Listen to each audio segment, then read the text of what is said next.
बिस्मिल्लाहिर्रहमानिर्रहीम। शुरू अल्लाह के नाम से जो बड़ा ही मेहरबान है रहम वाला है। अस्सलामु अलैकुम। उम्मीद है कि तमाम भाई और दोस्त खैरियत से होंगे। आज की हमारी गुफ्तगू का मौजू कि मोमिन और मुनाफिक से कब्र में कितने और कौन से सवाल किए जाएंगे, इन सवालों की तादाद क्या है और ये कौन से सवाल होंगे। आज के हमारे उलमा और मौलवी हमें बताते हैं कि हमसे कब्र में 3 सवाल किए जाएंगे, लेकिन ये दुरुस्त नहीं है। हमसे कब्र में 3 से ज़्यादा सवाल किए जाएंगे। वो सवाल कौन से हैं और इनकी तादाद कितनी है, इस वीडियो में वाज़ह करूँगा। वीडियो को शुरू करने से पहले मेरी आपसे गुजारिश है कि मेरे चैनल को सब्सक्राइब कर दे और बेल आइकन को प्रेस कर दे ताकि हर नई आने वाली वीडियो की नोटिफिकेशन आपको मिलता रहे। सही अल मुस्लिम और बुखारी की बिल्कुल दुरुस्त हदीस हैं और साबित हैं कि किताबुल अजनाइस चैप्टर में मौजूद हैं कि कब्र में 4 सवाल के जाएंगे। इनके साथ 4 का अदद तो मौजूद नहीं है, लेकिन मैंने खुद गिना है कि ये 4 ही सवाल हैं। जो सवाल मोमिन से किए जाएंगे, सबसे पहले वो बयान करता हूँ कि फरिश्ते मोमिन के पास आएंगे और इससे पूछेंगे, मन रब्बु का, तुम्हारा रब कौन है। तो मोमिन जवाब देगा, अल्लाह ताला मेरा रब है। फिर दूसरा सवाल करेंगे, मा दीनु का, तुम्हारा दीन क्या है। तो मोमिन जवाब देगा, मेरा दीन इस्लाम है। फिर तीसरा सवाल करेंगे, मन नबीयु का, तुम्हारा नबी कौन है। इस बात पर एक छोटा सा नुक्ता आपको वाज़ह कर दूं कि इस सवाल में कुछ लोग समझते हैं कि नबी सल्लल्लाहु अलैहि वसल्लम हमारे सामने आएंगे, लेकिन ऐसा बिल्कुल नहीं है। मुस्नद अहमद में एक हदीस मौजूद है जिसमें फरमाया गया है कि फिर वो शख्स आगे पूछेगा कि आप किस शख्स की बात कर रहे हैं, किस नबी की बात कर रहे हैं। तो फरिश्ते कहेंगे, हम उस शख्स की बात कर रहे हैं जिसको अल्लाह ताला ने तुम्हारे दरमियान नबी बनाकर भेजा। फिर मोमिन कहेगा, हाँ वो तो अल्लाह के रसूल मोहम्मद सल्लल्लाहु अलैहि वसल्लम हैं। अब 3 सवालों के बाद एक और सवाल है, चौथा सवाल। जो मोमिन होगा बुखारी और मुस्लिम के मुताबिक वो तीनों सवालों के जवाब दे देगा कि मेरा रब अल्लाह ताला है, मेरा दीन इस्लाम है और मेरे नबी मोहम्मद सल्लल्लाहु अलैहि वसल्लम है।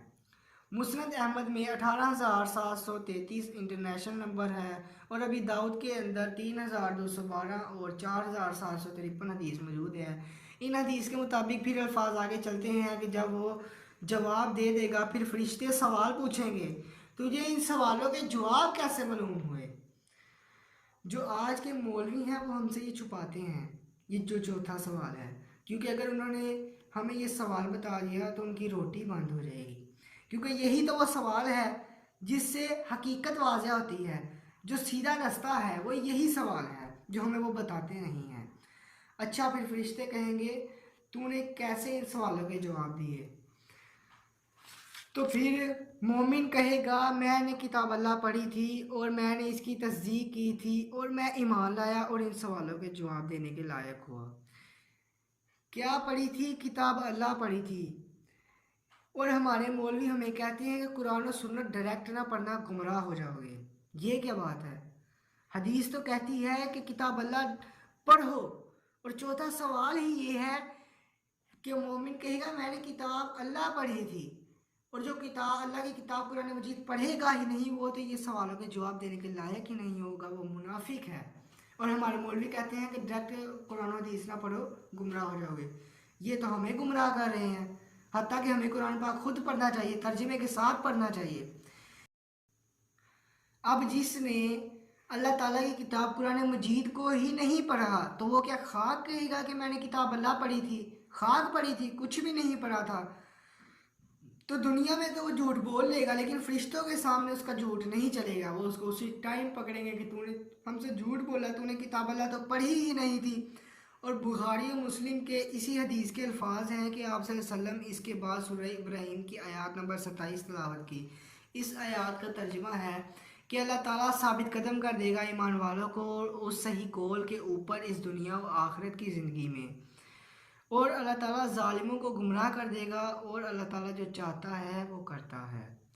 और आखिरत की पहली मंजिल ही कब्र है। और इस आयत के मुताबिक वो सही कौल वो ये है कि मेरा रब अल्लाह ताला है, मेरा दीन इस्लाम है और नबी सल्लल्लाहु अलैहि वसल्लम मेरे पैगंबर हैं और मैंने किताब अल्लाह पढ़ी और मैं इन 3 सवालों के जवाब देने के काबिल हुआ। और इस आयत में जालिम कौन है? جو کتاب اللہ نہیں پڑھتے ان کو گمراہ کر دیا جاتا ہے۔ اللہ تعالیٰ ان کو گمراہ نہیں کرتا، یہ خود گمراہ ہوتے ہیں۔ اب وہ سوال بیان کرتا ہوں اس کے بعد جو منافقوں سے پوچھے جائیں گے اور ان کا حال کیا ہوگا۔ اب منافق سے پہلا سوال پوچھا جائے گا، فرشتہ اس کے پاس آئے گا اور کہے گا من رب کا، تمہارا رب کون ہے؟ منافق کہے گا ہی ہاتا لا دری، ہائے افسوس مجھے کچھ پتہ نہیں۔ اللہ تعالیٰ ہم سب کو معاف فرمائے۔ آپ اس حسرت کا اندازہ لگا سکتے ہیں جو اس وقت انسان پر ہوگی۔ پھر منافق سے دوسرا سوال کیا جائے گا ما دین کا، تمہارا دین کیا ہے؟ وہ کہے گا ہی ہاتا لا دری، ہائے افسوس مجھے کچھ پتہ نہیں۔ پھر تیسرا سوال پوچھا جائے گا تمہارے نبی کون ہے؟ پھر وہ یہی کہے گا ہائے افسوس مجھے کچھ پتہ نہیں۔ پھر جو چوتھا سوال فرشتے اس سے پوچھیں گے وہ یہ ہے کہ تمہیں ان سوالوں کے جواب کیوں نہیں آ رہے؟ تو آپ آگے سنیے وہ کیا کہے گا منافق۔ وہ کہے گا کہ میں وہی کہتا تھا جو لوگ کہتے تھے۔ اب ایک نظریے سے دیکھیں تو میرے بھائیوں کہ ہم بھی یہی نہیں کر رہے، جو لوگ کہتے ہیں ہم وہ نہیں کہتے۔ اسی لیے ہمیں کتاب اللہ پڑھنی چاہیے، اس کی تصدیق کرنی چاہیے، پھر ہی ہم اس قابل ہوں گے کہ ہم اپنے دین کو سمجھ سکیں اور سیکھ سکیں۔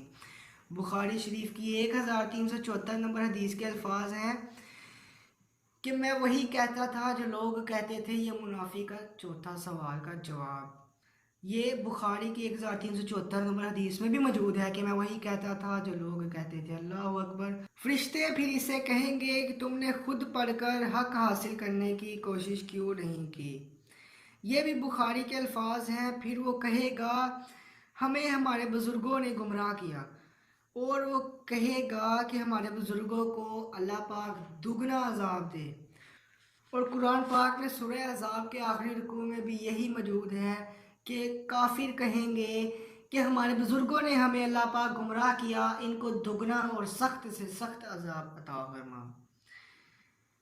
پھر فرشتے اس کے سر پر مہمان نوازی کے طور پر ایک ہتھوڑا ماریں گے، وہ منافق بالکل زمین کے برابر ہو جائے گا، اور اس ہتھوڑے کی آواز اللہ کی تمام مخلوق سنے گی سوائے انسانوں اور جنوں کے، کیونکہ اگر انسان کو یہ آواز سنائی دی تو تمام انسان برائی کو چھوڑ ہی نہ دیں گے اور کتاب اللہ پر ایمان نہ لے آئیں گے۔